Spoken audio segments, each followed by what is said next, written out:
मिलादे मुस्तफा मिलादे मुस्तफा मिलादे बिस्मिल्लाहिर रहमानिर रहीम अल्हम्दुलिल्लाहि रब्बिल आलमीन वस्सलातु वस्सलामु अला अशरफिल मुरसलीन വഅലാ ആലിഹി വസ്വഹ്ബിഹി അജ്മഈൻ അമ്മാ ബഅദ്. വിശുദ്ധമായ പ്രവാചകരുടെ ഹദീസുകൾക്ക് ഇസ്ലാമിക ലോകത്ത് വളരെ പ്രസക്തിയും പ്രാധാന്യവുമുണ്ട്. ആ ഹദീസുകളിലെ വളരെ മനഃപ്പാഠമാക്കാൻ എളുപ്പമുള്ള 40 ഹദീസുകളെ ക്രോഡീകരിച്ചുകൊണ്ട് അബ്ദുൽ ഗഫൂർ അഹ്സനി മയ്യേരിച്ചിറ എഴുതിയ ഈ പുസ്തകം സനദും മത്നും അർത്ഥവും സന്ദേശവും ഉൾക്കൊള്ളുന്ന രൂപത്തിൽ വളരെ കൃത്യമായി മനസ്സിലാക്കാനും ആശയങ്ങൾ ഉൾക്കൊള്ളാനും സഹായിക്കുന്ന വളരെ ലളിതമായ ഒരു കൃതിയായി നമുക്ക് ഉൾക്കൊള്ളാം.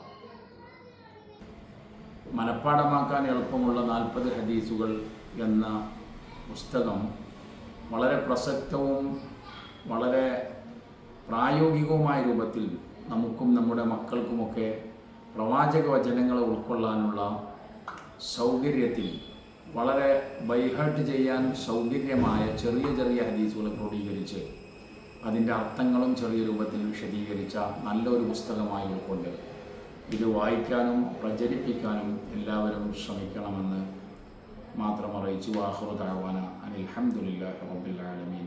അസ്സലാമു അലൈക്കും വറഹ്മത്തുള്ളാഹി. അസ്സലാമു അലൈക്കും വറഹ്മത്തുള്ളാഹി.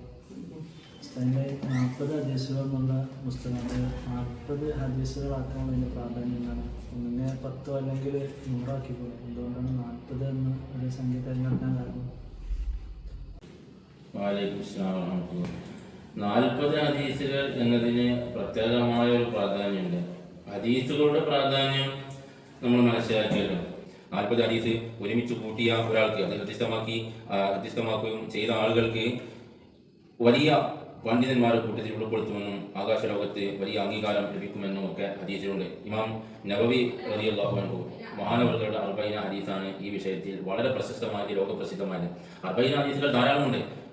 കിതാബുകൾ പരാമർശത്തിൽ പ്രകാരം നോക്കുമ്പോൾ വ്യത്യസ്തങ്ങളായ ഇമാമുകൾ ഹദീസിനെ ഖിദ്മത്തെടുക്കുക എന്നൊരു ഉദ്ദേശത്തോടു കൂടെ ധാരാളം പണ്ഡിതന്മാരെ 40 ഹദീസുകൾ ഉണ്ടാക്കിയിട്ടുണ്ട്.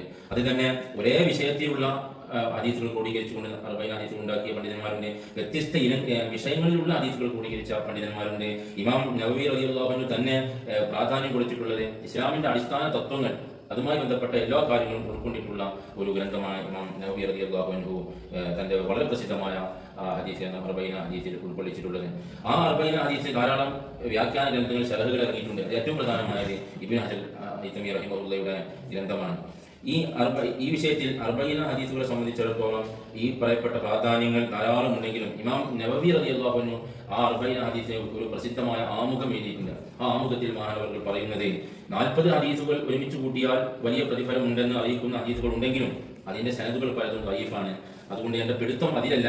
അതേ സ്ഥാനത്ത് കൃത്യമായ സനദുള്ള മറ്റൊരു ഹദീസുണ്ട്. ആ ഹദീസാണ് എൻ്റെ പിടുത്തം. അത് അടിസ്ഥാനത്തിലാണ് ഞാൻ ഈ ഗ്രന്ഥം രചിച്ചിട്ടുള്ളത് എന്നാണ് ഇമാം നവവി റളിയല്ലാഹു അൻഹു തന്നെ പറയുന്നത്. ആ ഹദീസാണ് ഈ ഗ്രന്ഥത്തിന്റെ 1ാമത്തെ ഹദീസായി കൊണ്ടുവന്നിട്ടുള്ളത്. ഇൻഷാ അല്ലാഹ് ഹദീസുമായി ബന്ധപ്പെട്ട് ചർച്ച ചെയ്യുമ്പോൾ ആ വിഷയത്തിലേക്ക് കടന്ന് സംസാരിക്കാം. ഹദീസിന്റെ ഗ്രന്ഥങ്ങൾ ക്രോഡീകരിക്കപ്പെട്ടത് പിൽക്കാലത്താണ്. ആദ്യം ഹദീസ് ഗ്രന്ഥങ്ങളായി ക്രോഡീകരിക്കപ്പെട്ടിട്ടില്ല.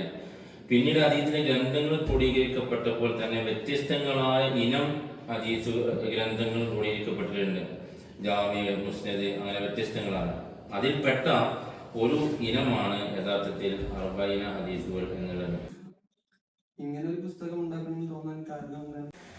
ഇങ്ങനൊരു ഹദീസ് ഗ്രന്ഥം എന്ന് പറയുമ്പോൾ വർഷങ്ങൾക്ക് മുമ്പ് അഭിവന്ദ്യരായ വലിയ പണ്ഡിതൻ ശൈഖുന പൊന്മള ഉസ്താദ് അവർകളുടെ സൗക്കിൽ പങ്കെടുക്കുമ്പോൾ പലപ്പോഴായി ഉസ്താദ് അവർകൾ പറയാറുണ്ട്, ഇമാം ഷാഫിഈ റഹിമഹുല്ല 10 ലക്ഷം ഹദീസ് മനഃപ്പാഠമുണ്ടായിരുന്നു. ഇമാം മാലിക് റഹിമഹുല്ല പോലെയുള്ള പല പണ്ഡിതന്മാരും 10 ലക്ഷവും 3 ലക്ഷവും ഒക്കെ ഹദീസ് മനഃപ്പാഠമുണ്ട് എന്ന് മാത്രമല്ല അതിൻ്റെ സനദ് സഹിതം മനഃപ്പാഠമുണ്ട് എന്ന് മാത്രമല്ല സനദിലുള്ള ഓരോ റിജാലുകളുടെ, ഓരോ റാവിമാരുടെ ചരിത്രമടക്കം മനഃപ്പാഠമുണ്ടായിരുന്നു എന്ന് പറഞ്ഞിട്ട് ഉസ്താദ് പലപ്പോഴും ചോദിക്കാറുണ്ട്, നമ്മുടെ അവസ്ഥ എന്താണ്? ഒരു ഹദീസെങ്കിലും കൃത്യമായ സനദ് സഹിതം നമ്മൾക്ക് പറയാൻ കിട്ടുന്നുണ്ടോ എന്ന് പലപ്പോഴായി ഉസ്താദ് അവരുടെ നമ്മൾ കേട്ടിട്ടുണ്ട്. ഞാൻ പറഞ്ഞു വരുന്നത് വിഷയം കൃത്യമാണ്. പലപ്പോഴും നമ്മൾ ഹദീസ് പറയും, ഇന്നമൽ അഅ്മാലു ബിന്നിയാത്ത് എന്ന ഹദീസ് ഒരു പക്ഷേ പരിചിതമായിരിക്കാം. അല്ലെങ്കിൽ ലായുമിനു അഹദുക്കും അത്താക്കും അഹബലിയും വാലി വലി വന്നാസി അജമായി പലപ്പോഴും നമ്മൾ കേട്ട ഹദീസാണ്. പക്ഷെ അതിൻ്റെ ഒന്നും സനദുകൾ നമ്മൾക്കറിയില്ല. സനദിൻ്റെ റാവിമാരുടെ ചരിത്രം നമ്മൾക്ക് ഏതായാലും അറിയില്ല.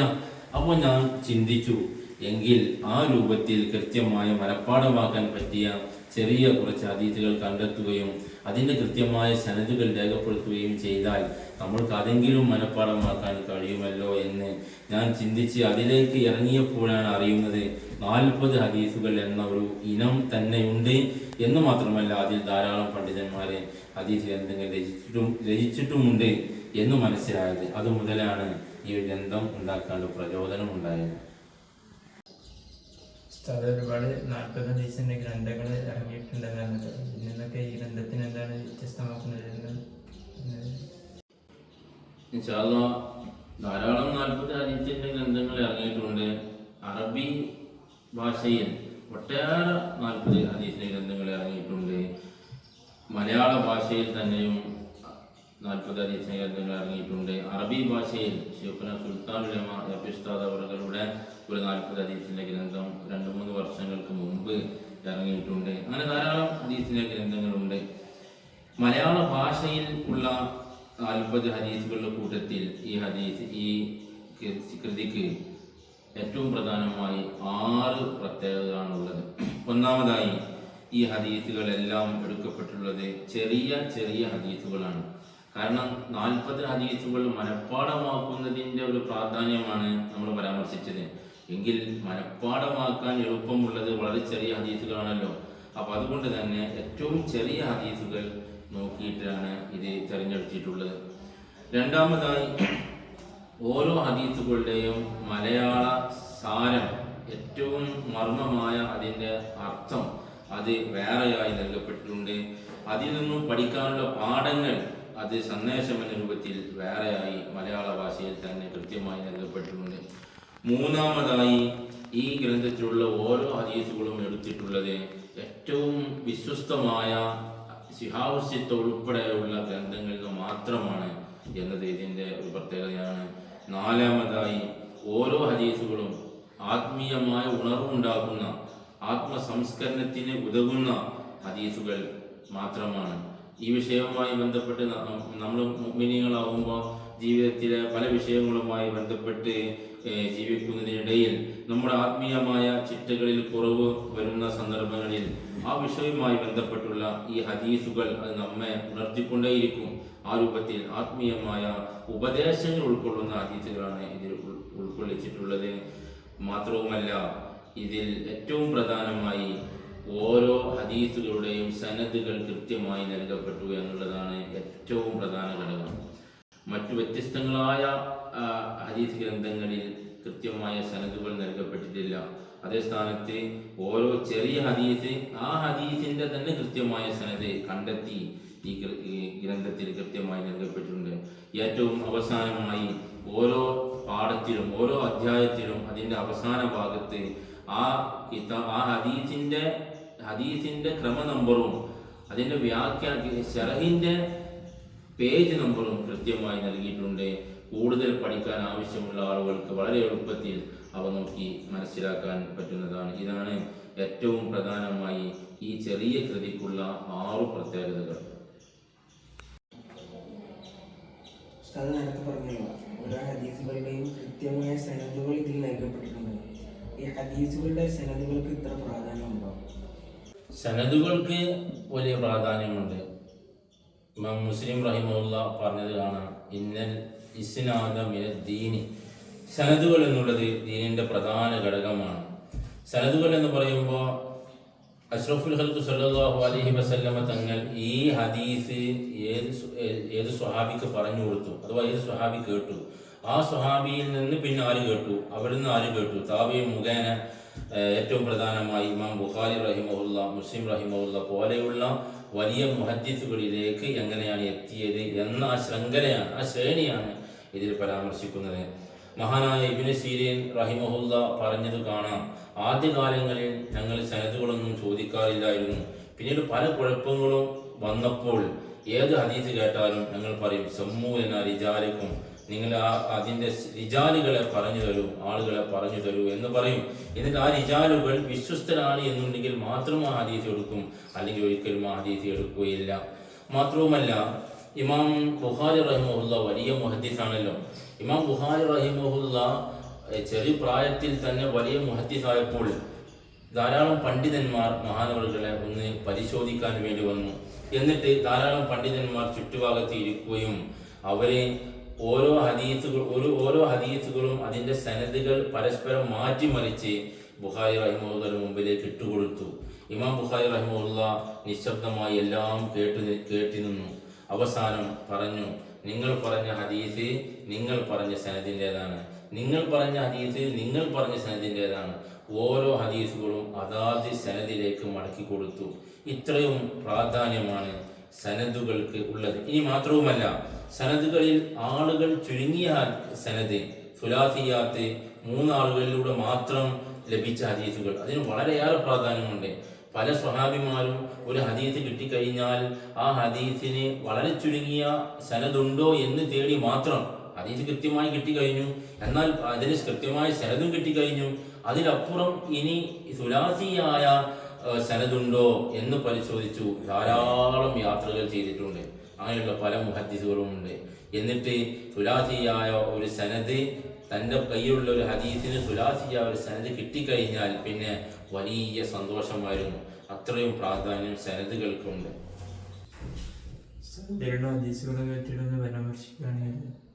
ഹദീസുകൾ എല്ലാ ഹദീസുകളും കൂടി പരാമർശിക്കാനുള്ള സമയമില്ല. ഇൻഷാ അല്ലാഹ് ഒന്നാമത്തെ ഹദീസും അവസാനത്തെ ഹദീസിനെയും സംബന്ധിച്ച് പരാമർശിക്കാം. ഏറ്റവും പ്രധാനമായി ഉൾക്കൊള്ളിച്ചിട്ടുള്ള 2 ഹദീസുകളാണ് അവ. ഒന്നാമതായി ഞാൻ നേരത്തെ സൂചിപ്പിച്ചല്ലോ, ഇമാം നവവി റളിയല്ലാഹു അൻഹു തൻ്റെ 40 ഹദീസിന് എഴുതിയ പ്രസിദ്ധമായ മുഖദ്ദിമയിൽ തന്നെ പറഞ്ഞിട്ടുള്ളത്, ഞാൻ ഈ ഹദീസ് ഗ്രന്ഥത്തിന് എടുത്തിട്ടുള്ളത് ഏറ്റവും വിശ്വസ്തമായ സനദിലൂടെ വന്ന ഒരു ഹദീസാണ് എന്നാണ്. ആ ഹദീസ് നമുക്ക് ഇങ്ങനെ വായിക്കാം. ഹദ്ദസന മഹ്മൂദ് ബിൻ ഗൈലാന ഹദ്ദസന അബൂ ദാവൂദ അംബഅന ശുഅബത്തു അൻ സിമാക് ബിൻ ഹർബിൻ ഖാല, അവർ പറയാണ്, സമീഅതു Abdulrahman bin Abdullahi bin Masood യുഹദ്ദിസു അൻ അബീഹി. ഹദ്ദസന മഹ്മൂദ് ബിൻ ഗൈലാന, മഹ്മൂദ് ബിൻ ഗൈലാൻ എന്നിവർ നമുക്ക് പറഞ്ഞു തന്നു. ഇമാം തുർമിദി ഇമാം പറയാണ്, എനിക്ക് പറഞ്ഞു തന്നു. ഹദ്ദസന ഖാല ഹദ്ദസന അബൂ ദാവൂദ, മഹാനവറുകൾ പറയാണ്, എനിക്ക് എൻ്റെ ശൈഖ് അബൂ ദാവൂദ് എന്നിവർ പറഞ്ഞു തന്നു. അവർ പറയാണ്, അംബഅന ശുഅബത്തു, എനിക്ക് ശുഅബത്ത് എന്നവർ പറഞ്ഞു തരുന്നു.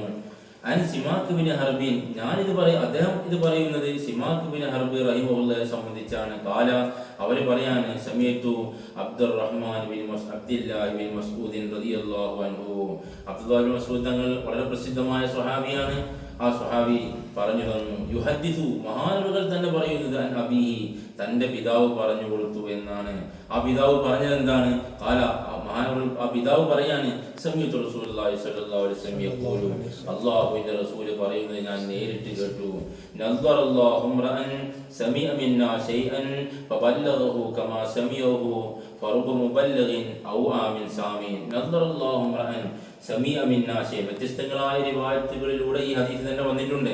നദ്ദറല്ലാഹു ഇംറഅൻ സമീഅ മിന്നാ ശൈഅൻ, നമ്മിൽ നിന്ന് വല്ല ഹദീസും ഒരാൾ കേട്ടു, ഒരു ഹദീസ് ഒരാൾ കേട്ടു, എന്നിട്ട് ഫബല്ലഗഹു കമാ സമീഅഹു, എങ്ങനെയാണോ അത് അദ്ദേഹം കേട്ടത് അതിൽ കുറവും വരുത്താതെ, ഒരു കൂടുതലോ ഒരു കുറവോ ഒന്നും വരുത്താതെ അദ്ദേഹം മറ്റൊരാൾക്ക് പറഞ്ഞു കൊടുത്തു, പഠിപ്പിച്ചു കൊടുത്തു.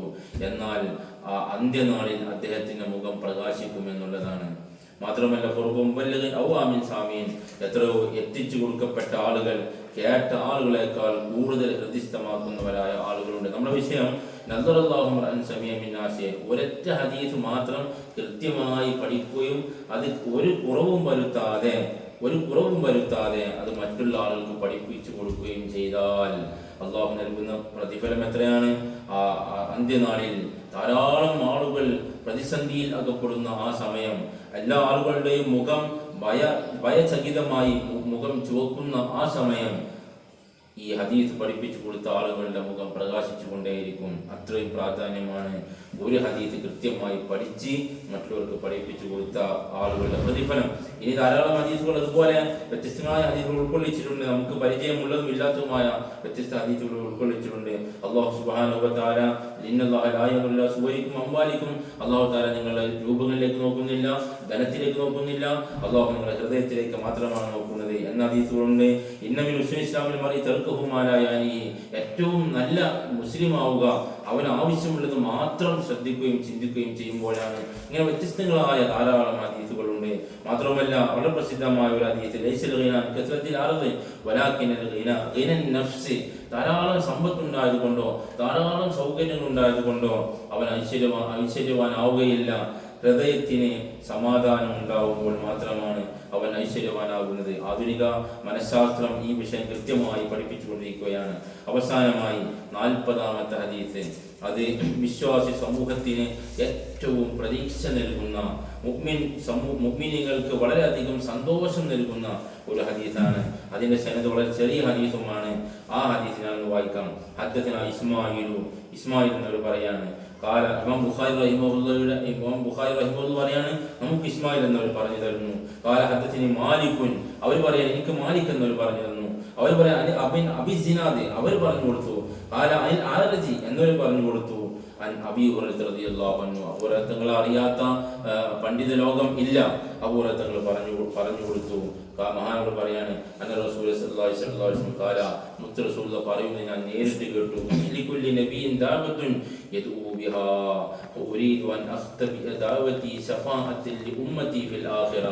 അഷ്റഫുൽ ഖൽഖ് സ്വല്ലല്ലാഹു അലൈഹി വസല്ലം തങ്ങൾ പറയാണ്, എല്ലാ നബിമാർക്കും ഒരു ദുആഇന് അവസരമുണ്ട്. ഒരു ദുആഇന് അവസരമുണ്ട് എന്ന് പറഞ്ഞാൽ ഷുവർ, ആ ദുആ ചെയ്താൽ ഉത്തരം കിട്ടുമെന്ന കാര്യം 100% കറക്റ്റാണ്. അങ്ങനെയുള്ള ഒരു ദുആ എല്ലാ അമ്പിയാക്കൾക്കും ഉണ്ട്. എല്ലാ അമ്പിയാക്കളും ആ ദുആ ഉപയോഗിച്ച് കഴിഞ്ഞു. ഫിറഔൻ വന്നപ്പോൾ മൂസാ നബി അലൈഹി സ്വലാം ഉപയോഗിച്ച് കഴിഞ്ഞു. അങ്ങനെ തുടങ്ങി ഓരോ നബിമാരും അവരുടെ ദുആകൾ അത് പ്രയോഗിച്ച് കഴിഞ്ഞു. പക്ഷേ ഉമ്മത്തിനോട് ഏറ്റവും കൃപയും ഇഷ്ടവുമുള്ള അഷ്റഫുൽ ഖൽഖ് സ്വല്ലല്ലാഹു അലൈഹി വസല്ലം തങ്ങൾ വിശുദ്ധമായ റബീഉൽ അവ്വലിന്റെ തൊട്ടു മുമ്പിലാണ് നമ്മളിപ്പോൾ ഉള്ളത്. ആ മുത്തുനബിയോടുള്ള മഹബത്തിന്റെ ഒരു കാരണം കൂടി മനസ്സിലാക്കാൻ ഈ ഹദീസ് ഉപകരിക്കും. അഷ്റഫുൽ ഖൽഖ് സ്വല്ലല്ലാഹു അലൈഹി വസല്ലം തങ്ങൾ പറയുന്നത്, ഉരീദു അൻ അഖ്തബി ദഅവതി ശഫാഅത്തൻ ലി ഉമ്മതി ഫിൽ ആഖിറ, എൻ്റെ ആ ദുആഇന്റെ അവസരം അത് ഞാൻ കാത്തു വെച്ചിരിക്കുകയാണ്. അന്ത്യനാളിൽ ഏറ്റവും കൂടുതൽ ആവശ്യം വരുന്ന ആ ശഫാഅത്തുൽ ഉളുമ ചോദിക്കാൻ വേണ്ടി ആ അവസരം ഞാൻ മാറ്റി വെച്ചിരിക്കുകയാണ്. നമ്മെ സംബന്ധിച്ചിടത്തോളം നമ്മൾക്കറിയാം, അന്ത്യനാളിൽ എല്ലാ നബിമാരുടെയും പിറകെ നടക്കും. ഒന്ന് പരിഹാരമാക്കി തരൂ. മഹ്ശറ വൻസഭയിലെ പ്രതിസന്ധികൾക്ക് പരിഹാരമാവാൻ വേണ്ടി ഓരോ നബിമാരെയും പിന്നിൽ നടക്കും. അവസാനമായി നമ്മൾ എത്തുന്നത്, മുഴുവൻ ആളുകളും എത്തുന്നത് അഷ്റഫുൽ ഖൽഖ് സ്വല്ലല്ലാഹു അലൈഹി വസല്ലമ തങ്ങളുടെ മുമ്പിലേക്കാണ്. അവിടുന്ന് അത് സന്തോഷത്തോടുകൂടെ സ്വീകരിക്കുകയും അതിനു വേണ്ട നടപടിക്രമങ്ങൾ ആരംഭിക്കുകയും ചെയ്യുന്നു. ആ ദുആ ആണ് ഈ ദുആ പരാമർശിച്ചിട്ടുള്ളത്. അതുകൊണ്ട് ഈ ദുആ ഏറ്റവും പ്രധാനപ്പെട്ട മുത്ത് റസൂലുള്ളാഹിന്റെ ദുആ ആണ്. ഉമ്മത്തിന് വളരെയധികം ഉപകാരവും സന്തോഷവും നൽകുന്ന, ഉമ്മത്തിന് വളരെയധികം ഉപകാരവും സന്തോഷവും നൽകുന്ന ഒരു ഹദീസാണ്. ഇതിന്റെ 40-ാമത്തെ ഹദീസായി നൽകപ്പെട്ടിട്ടുള്ളത്. ഇതിനെ കുറിച്ച് വായനക്കാരോട് എന്താണ് പറയാനുള്ളത്? വായനക്കാരോട് പ്രത്യേകമായി പറയാനുള്ളത്, മലയാളത്തിലുള്ള ഒരു ഗ്രന്ഥമാണല്ലോ. ധാരാളം മലയാള ഗ്രന്ഥങ്ങൾ ഉള്ള ഈ കാലത്ത് മലയാള ഗ്രന്ഥങ്ങൾ എത്രത്തോളം വായിക്കപ്പെടുന്നു എന്നുള്ളത് ഒരു പ്രധാന ചോദ്യമാണ്. ഒട്ടുമിക്ക ആളുകളും വായന കുറഞ്ഞു പോയ ഈ കാലത്ത് ഇത്രയും പ്രാധാന്യമുള്ള ഹദീസുകളുടെ വായനയും ഒരു പക്ഷേ ആ രൂപത്തിൽ വിസ്മരിക്കപ്പെടാനുള്ള സാധ്യത വളരെ കൂടുതലാണ്. പക്ഷെ ഞാൻ പറയുന്നത്, നമ്മുടെ നമ്മുടെ മക്കൾ, നമ്മുടെ ആശ്രിതരായ ആളുകൾ, നമ്മുടെ കുട്ടികൾ, അവർക്കൊക്കെ ഈ ഹദീസിന്റെ ഗ്രന്ഥം അതുമായി ബന്ധപ്പെട്ട് വല്ല ക്വിസ് മത്സരങ്ങളോ മറ്റോ നടത്തിയാൽ ആ സന്തോഷത്തിന് അവർ ഇത് പഠിക്കാൻ കാരണമായാൽ, ഏതെങ്കിലും നിലയ്ക്ക് പഠിക്കാൻ കാരണമായാലും ഈ ഹദീസുകൾ ഹൃദയത്തിന്റെ ഉള്ളിൽ കടന്നു കിട്ടിയാൽ അത് മുഖേന അവരുടെ ബാഹ്യമായ അവരുടെ വിഷയങ്ങൾക്കും അവരുടെ സ്വഭാവങ്ങളിലും എല്ലാം അതിൻ്റെ ബറക്കാത്തുകൾ ലഭിക്കും എന്നത് തീർച്ചയാണ് ഇൻഷാ അല്ലാഹ്. അതുകൊണ്ട് വായനക്കാരായ എല്ലാ ആളുകളും അതുപോലെയുള്ള വ്യത്യസ്തങ്ങളായ ശൈലികളിലൂടെ നമ്മുടെ ആളുകൾക്ക്, നമ്മുടെ വിശ്വാസി സമൂഹത്തിന് ഹദീസുകളുമായൊരു ബന്ധമുണ്ടാക്കാൻ ശ്രമിക്കണമെന്ന് ഈ അവസരത്തിൽ ഓർമ്മപ്പെടുത്തുകയാണ്.